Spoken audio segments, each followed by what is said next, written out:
today's experiment, we will make elephant toothpaste. For this experiment, we will need some warm water, hydrogen peroxide, a measuring cylinder, liquid dish soap, yeast, and food coloring. This is a slow motion footage of this experiment being carried out.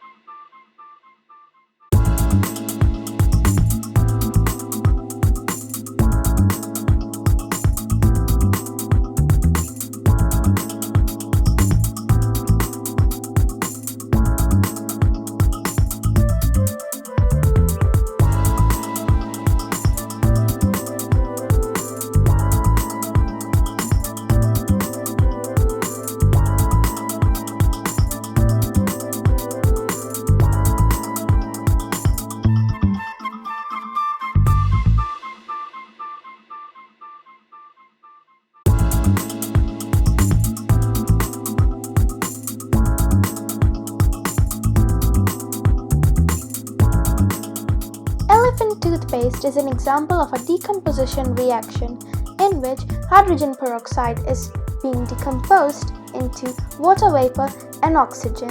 Yeast catalyzes the decomposition so the foam is produced faster than normal. Warm water helps the yeast work. The foam is formed by the dish soap capturing the oxygen which was formed during the decomposition. This is also an example of an exothermic reaction since heat is produced.